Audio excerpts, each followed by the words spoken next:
Morning, everybody. It's going to be a beautiful day.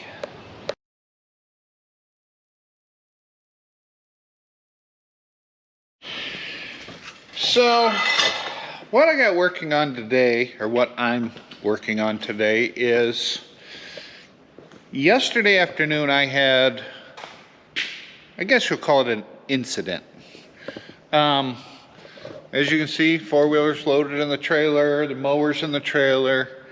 I went out to one of our other farms to mow food plot, and we have like a 2-track road that kind of goes back, so we're not running over our crops going back to mow the food plots and maintain them and stuff.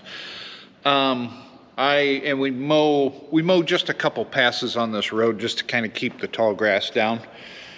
I hooked everything up, unloaded it off the trailer, fired everything up. I started to mow a couple passes. Well, as I was mowing down the road, I went maybe 50 yards, and all of a sudden I kind of heard a bang and felt a jerk on the four-wheeler. And well, what had happened is the hitch pin that connects there to the mower came disconnected, and the mower went back. Well, the mower has a control box that connects to the four-wheeler, so you can control the mower from the four-wheeler. On-off switch, the PTO thing, the throttle, everything is connected to it. Well, long story short, it ripped all the wires out. Ripped all the wires out from the control box. Yeah. So now, while I was out in the field, I'm like, oh, this won't be so bad. I took, because all the wires are color coded, as you can see.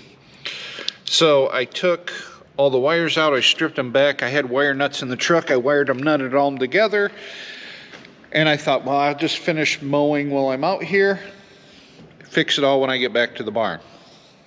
So, wire nutted everything together, and she's dead in the water. Will not start, no power, nothing, completely dead.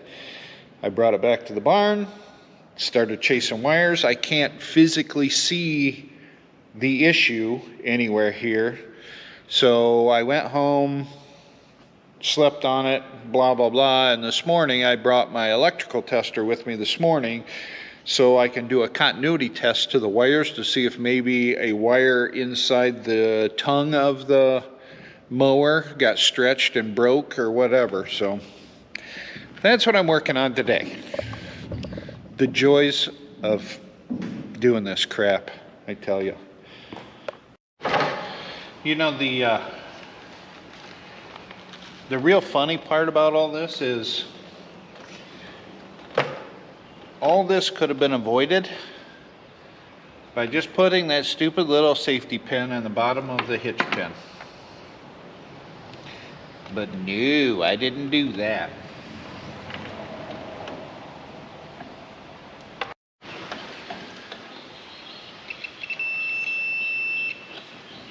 So what the continuity test does is it makes sure I'm getting a good flow all the way through. So like if there was like this green wire here, I put the red on, my positive, and then the other side of the green wire, hear the beep? That tells me there's continuity going through that wire.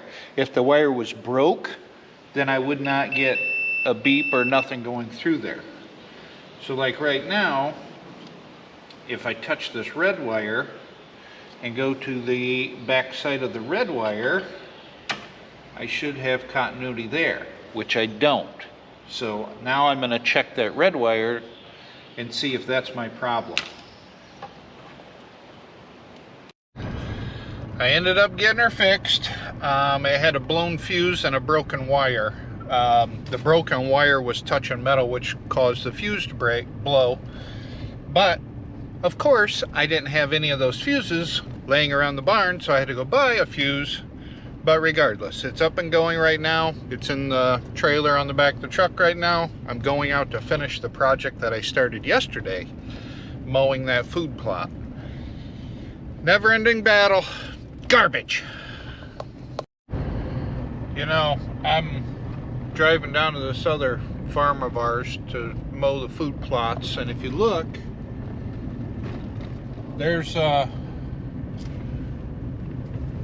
about 800 acres around us down here that another farmer farms, and I don't know what's going on with them. I'm not going to mention any names, but he has not farmed this ground. He didn't farm it at all last year. He said it was too wet to get into it. So he convinced the landowners to tile it. So they spent a lot of money to tile it, to dry it up. And now it's tiled, and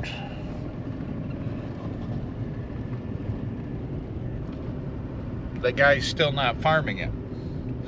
He was in earlier this year and he plowed it. He ran a chisel plow in, knocked all the tile mark ruts out. But other than that, he has not touched this ground at all. I don't know what's going on or what's happening, but I do know these particular landowner that owns all this ground is very particular about their ground and want it looking nice. So I don't know what's going to happen, because I mean, none of that is planted. None of that is planted. It's mind-boggling. This particular farmer is also very late at harvesting his crops as well. I know for a fact that this spring he was still cutting soybeans. So I don't know what's going on with them or what's happening, but it's amazing. And if you reach out to him and ask him if, you know, they want some help, he just poo-poos you and kind of tells you where to stick it. So you step on toes, you don't get help. I'm out here mowing the food plots, and I kind of want to show you guys what we do and why we do it. We mow it. This is obviously all mowed already, but if you look over there, you can see the taller weeds and grass. The clover, this is mainly clover, a little bit of alfalfa, and what it does is it grows up so high, and then the weeds grow up taller than it. So we mow it to where it's just high enough where it's just clipping the top of the clover, and the clover will actually grow faster than the weeds will, so it will choke out the weeds. It's very similar to doing hay. Your first cutting of hay is always full of grasses, things like that. Your second cutting is a lot better because the alfalfa grows faster than the weeds. And when you get to third cutting is pretty much just pure alfalfa. And that's very similar to what we do with this food plots. We're basically haying it. The only thing is we don't rake and bale the stuff off, and we don't cut it straight to the ground. We actually leave probably 6 inches. We're cutting it about 6 inches high. But as you can see, let me walk out in the bean field a little bit. We have some food plots over here in this area. We dug these trenches and built piles of dirt to help drain this field off, and it works great. The water runs, you can see the lay of the land. The water runs down, it drops into those trenches, and then it goes into the woods. And we call this the deer playground, because the deer actually get on top of these dirt piles and they play king of the hill and stuff over here. So we've got food plots mixed in between trenches, and then food plots all along here that go the whole length of the field. And it's only probably, I don't know, 8 to 10 feet wide. It goes down to like 6 feet in some areas, but it kind of just, that way we don't have to A, trim the trees back, and B, it gives the deer something to eat other than our crops. So just to kind of give you a heads up of why we do deer food plots. 2 hours later and a bunch of snot balls later, I'm done mowing. I tell you what, I don't know what it is with my allergies this year. They're just kicking my butt.